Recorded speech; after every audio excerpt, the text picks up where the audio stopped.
Hey Guitar Champion, what's going on? I'm 𝙎𝙤𝙢𝙀𝗻𝙀𝗻 back from my practice dojo and welcome to today's video.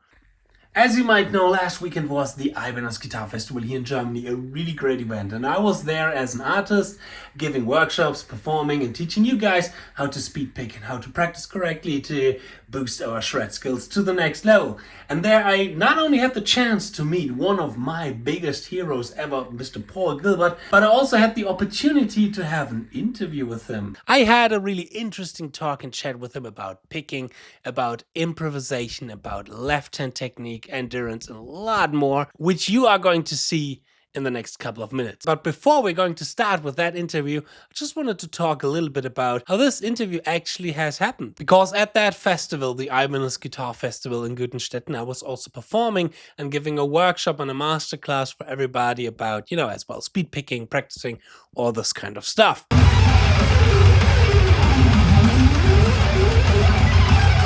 And I asked my manager and the management of Paul to maybe have the chance to get an interview with him, because I had some questions in my mind for a long time now that I thought could be quite interesting, not only for me, but of course for you, my audience and my community. But the problem is Paul was performing twice that day. He was the opener at that festival with a bunch of songs and also, of course, the main act in the evening. And even though that he seemed to be like a really cool and nice guy behind the scenes, because I've seen him and even shaken hands with him, day earlier, because we all went to dinner, all the artists, all the performing artists, the people from Meinl, the people from 𝙬𝙀𝙀 Germany, the people from 𝙬𝙀𝙀 America and 𝙬𝙀𝙀 Japan. Everybody was there. We went to a big dinner the night before the festival happened, and there he kind of sat right next to me. Between me and him was his 𝙬𝙀𝙀 from America, who also take care of Paul. So I had a glimpse of the aura of Paul around me a couple of times. And also my good buddy Linus Klausenitzer from 𝙬𝙀𝙀, and he played with Paul at that day. He was the bassist for Paul's band on that festival.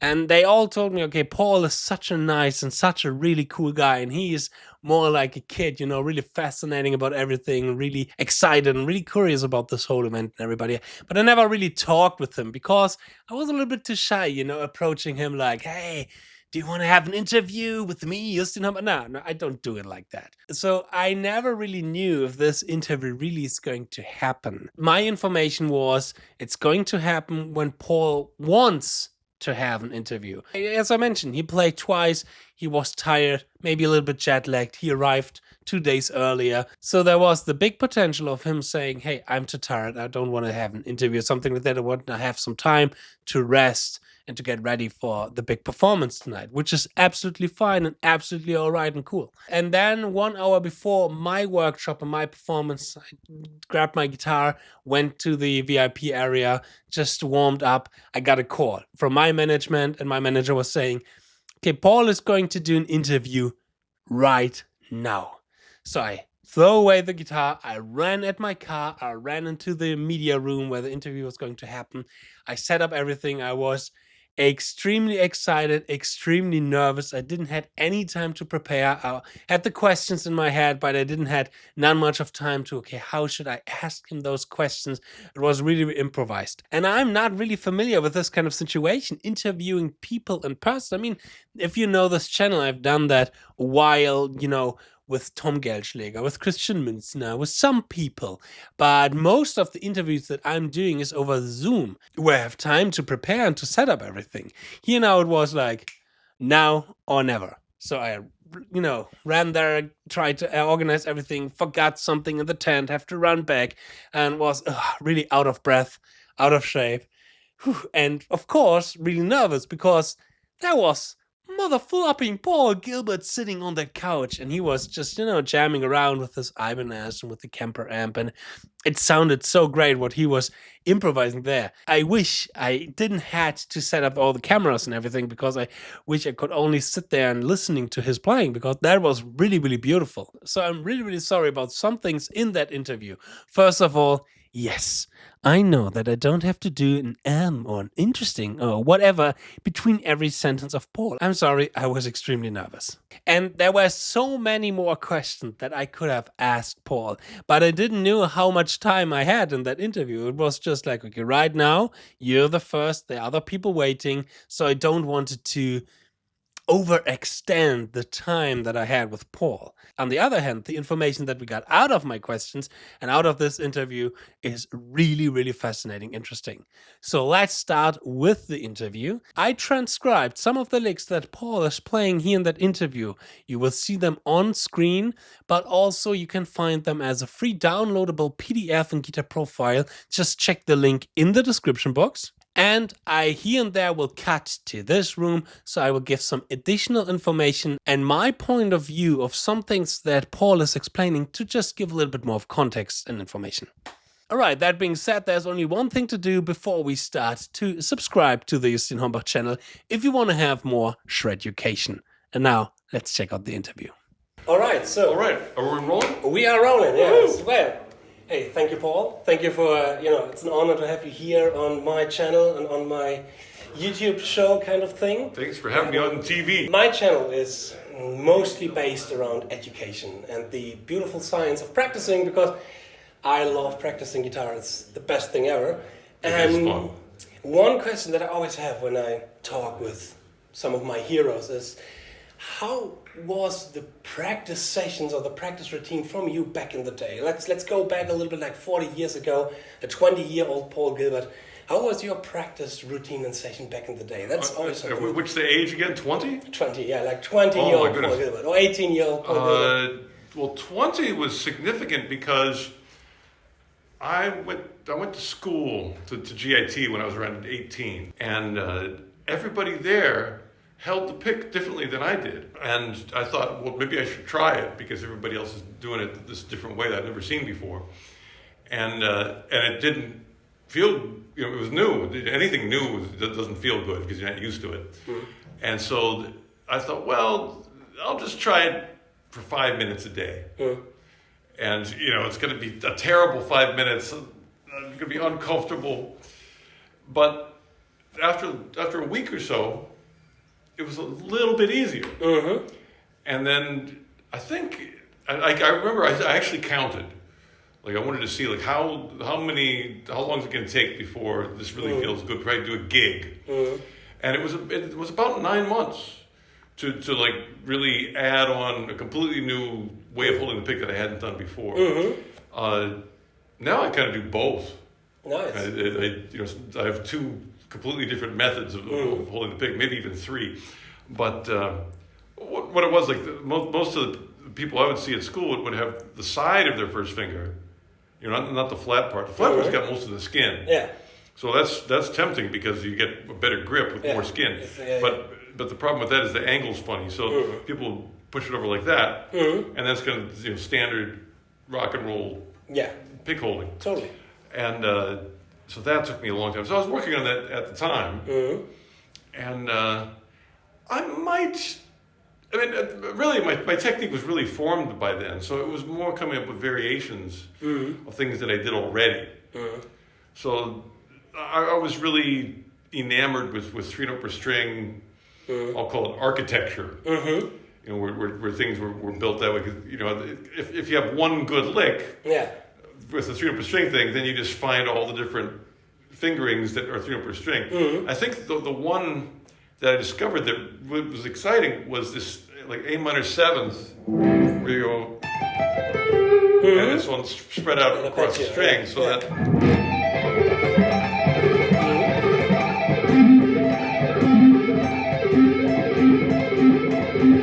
And so that was exciting because it was that I could play immediately, because it was basically the same as doing a lick that was closer together, and I just found I could stretch it out and make it more of an arpeggio set of notes rather than the scaly notes. I mean, that's great first in the beginning, to also hear that you have to change something in your technique and in your style, that you have to adapt something, and that it worked out for you as well. That's always great to hear, because that's a problem I have to face with a lot with students of mine that have problems, to recommend them changing some posture and anything. Well, when I do that now to students, I always tell them the same thing, like, it's going to feel horrible because it's new. So just try it for 5 minutes a day, and after 2 weeks, see where you are. If it's getting better and easier, keep going. If not, we'll maybe change we'll go back and we'll figure something else out. So that already is super interesting.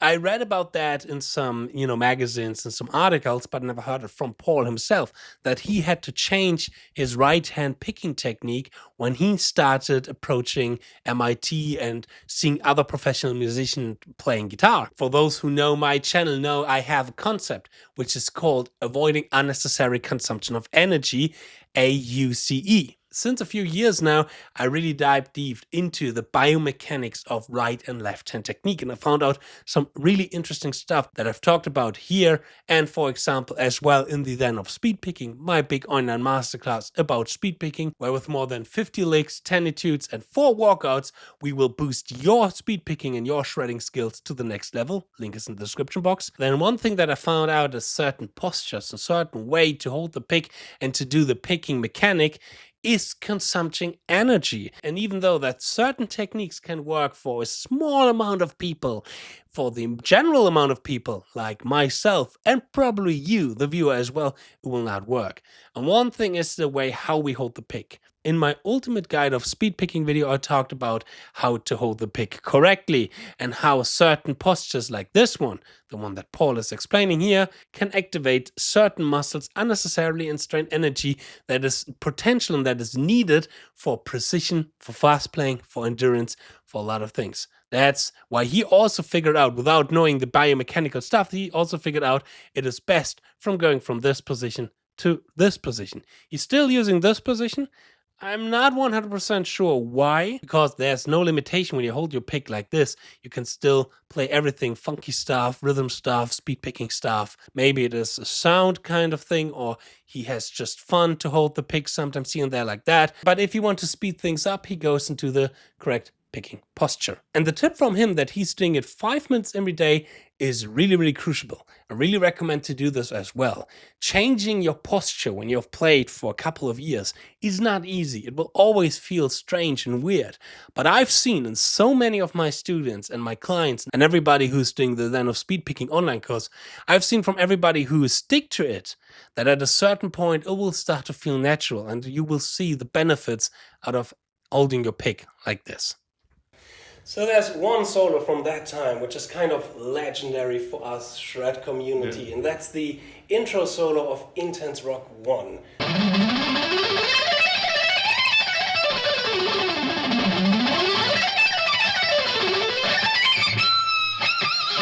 Which is a really legendary one for us. And I did something on my YouTube channel which I called the Paul Gilbert Challenge, where I tried to recreate that solo, not note by note, but I set myself a timer and I tried to play similar lines, because one fascinating thing is the endurance that you had to have it like one take, no edits, no cuts. And I don't know how it was, maybe with a producer behind the camera, and I don't know, back in the day, some gods. How did you get that endurance that you just could sit down and play such a legendary solo with one take? Well, I was young. That's one thing. I was, 21 or whatever. And I used to do, I did Spanish fly a lot. Like the tapping part at the end.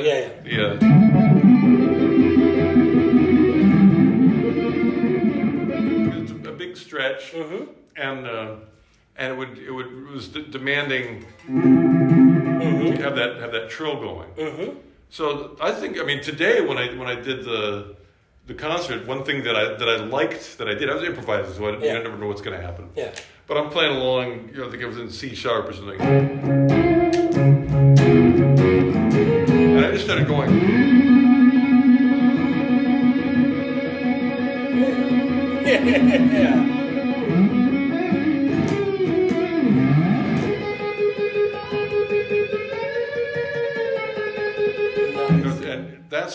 That's really physically demanding. The trills, to keep those trills just going and going. And I found that with my students, if I try to get them to do I mean, here's the thing. You know the word pull off. Yeah, of course. It's not a pull off. It's a pull down. Yeah. And a snap off. You know, because if you just pull it off, it doesn't really ring. It doesn't make the string sound. sound. Yeah. It doesn't sound strong or that good. So it's more, you kind of have to visualize I'm pulling it down towards the ground and really trying to get some force out of it. And that really, I think, takes a little bit of the wrist. Yeah. So you can see a little bit of the wrist going wrist a little motion. bit, the rotation. Yeah, interesting. Well, to you. Yeah, for me, I mean, I'm a lot into, what kind of Guitar muscles players. get activated in playing in the biomechanics. That's a really great field that we have nowadays in education. Here, he is referring to finger trills, which is always a really good exercise for the endurance, because you're constantly activating the muscles that requires a lot of training, which is not this one here, the flexor digitorum, which has a lot of force right from the beginning naturally, because grabbing and holding something is something that we're training since we are little babies. We are activating this muscle here, the extensor digitorum, which is a pretty weak muscle.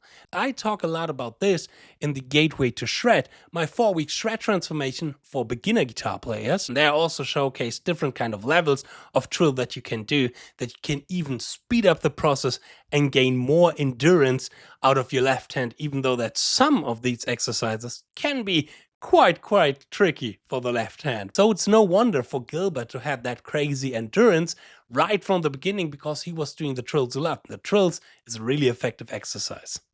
But now going back a little bit into the future and into your daily practice routine that you have nowadays, is there something where you say, okay, there are certain patterns or licks that you are practicing now since 40 years that you're still practicing or work on today? Or what would you say are the biggest things that have changed in your practice routine in the last couple of years? I think, I don't like practicing technique. To like put on a metronome and play through something and try to make the technique better. I love at this point, that was fun at the beginning because it was exciting. Of course, everybody starts and you can't play the guitar. You're like, how do you do anything? Yeah. So at the beginning, when you're starting to like be able to get notes and just do basic things, it's very exciting. But after a while, it's like, well, let's get to the music now. And to me, the fretboard is still pretty mysterious, especially if you start having chord changes. Yeah. So there's a few songs that that have simple chord changes, compared to like jazz. I'm not anywhere close to that. Steps but there are changes if you want to follow them. And I've spent a decade trying to just get these. One of them is Little Wing. Yeah, of course. Yeah. And to me, one of the great discoveries of Little Wing is, it's got the E minor, and most of the chords are in the same key, so you can kind of get away with, letting the band do the changes, and then you just play, pentatonic, you sort of hope that you can listen. That works.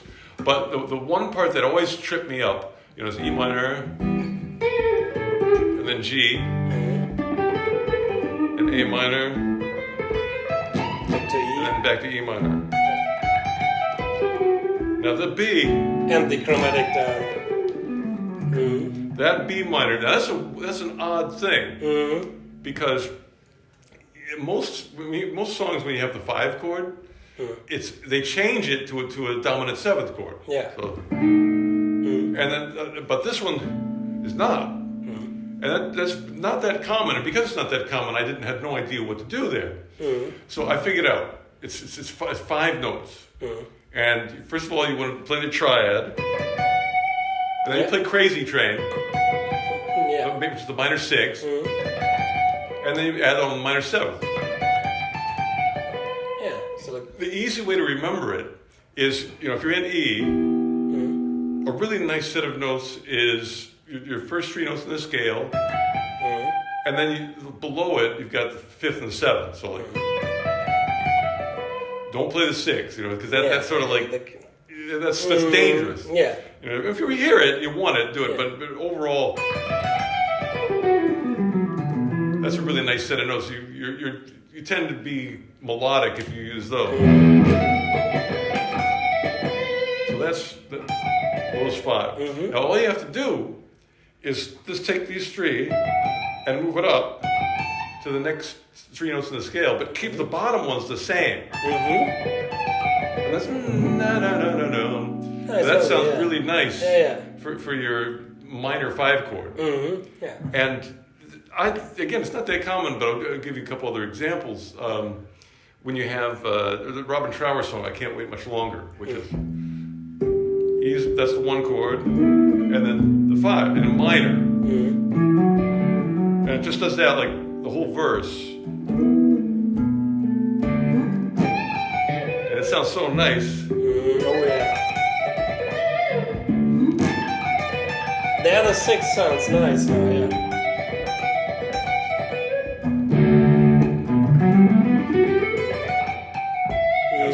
That was a great discovery, that kind of thing. That's great. Because normally I would just go like, well, it's in E minor, I'll just play and kind of listen and try to make it up as I go along, which can work, but I really kind of wanted to know the real answer. That's a great discovery. So you're more and more leaning towards harmonic, melodic kind of playing. Harmonic thing. I mean and just knowing. And the one that I'm working on today, because it's in the show tonight, which is it's going to be like my next. Little Wing's a great one. But this one is a song called Whiter Shade of Pale. It's a keyboard song, and it's basically Bach. I mean, it's been taken from like Bach changes, but it's all in one key, C major. So you think, oh, if I know Ionian C, I'm all set. It's like the way it emphasizes each chord, and they change quick. You only have 2 beats per chord. So it's a nightmare for a metal guitar player like me. Where it's like I'm just I'm just gonna play Ionian fast and hope for the best, and it doesn't sound good. Even though it's the right scale, you have to emphasize.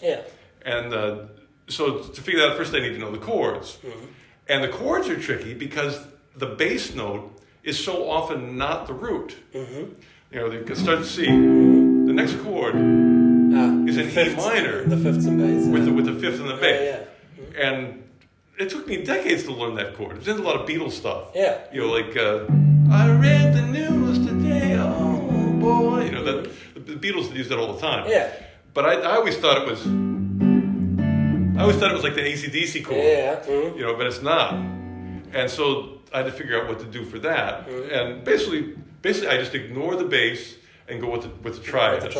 So it goes C, E minor, A minor, and back to C. And going back to C was such a surprise because again, the bass is hitting a G. So I got to really figure out let the bass do its thing because it's awesome, but don't let that confuse me between the main triad, the C, E minor, A minor, back to the C. So if I want to go C major, E minor, A minor, and then C major again, and all I need is like 3 or 4 notes each chord because it goes by so quick. It'll go 1, 2, 1, 2, 1, 2, 1, 2. So it's really quick. I don't have time for a whole scale. You want to go to the triad. And the same thing in F. And then G major, G7. I only have time really for 1 note there. And then E minor, and then G major. And back to C, F, and G. So to think through that quickly takes practice. Of course. And so much of it is the transitions. It's like, if somebody says, okay, G major, they can do it. But, okay, G major, but really quickly and how do you to this other place. 1 chord to the next chord. How can you go there and not make it sound jumpy? Totally. Awesome. I have one last question for you, which there's kind of the myth about you in the guitar scene that you have crazy large and huge hands.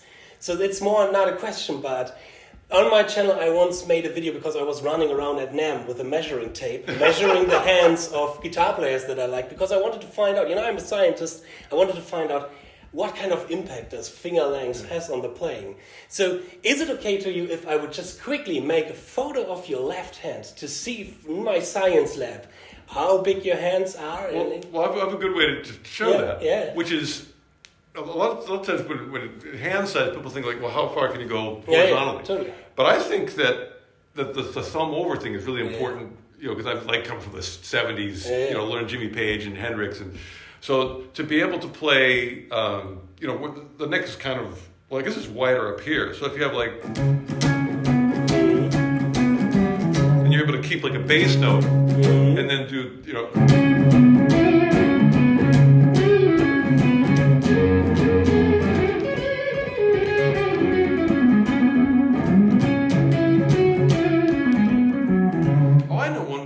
There's a Racer X song called Dr. X, and it goes 3, 4. Yeah.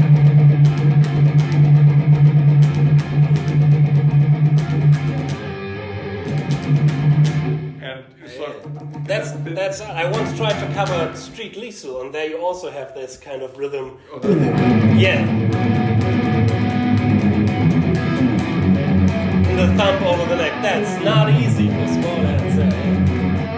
Yeah, and that's all Richie Blackmore, you know, Jimmy Page, Jimi Hendrix, and Brian May, you know, all those players were, and it actually, I mean, those are situations where the thumb is actually getting a note, but most of the time, the thumb, you don't even need it, but it's an indication of the location of your wrist, and to have the wrist up allows you to do some really important stuff.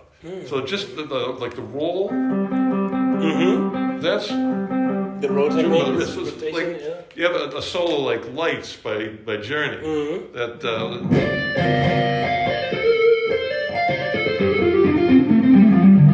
and watch my wrist. You know, my fingers really aren't doing much. It's just it's mostly the wrist doing the roll technique. Oh, interesting. And so that's a lot of rolling, where you roll. Let's see. Well, especially when you get into the box pattern.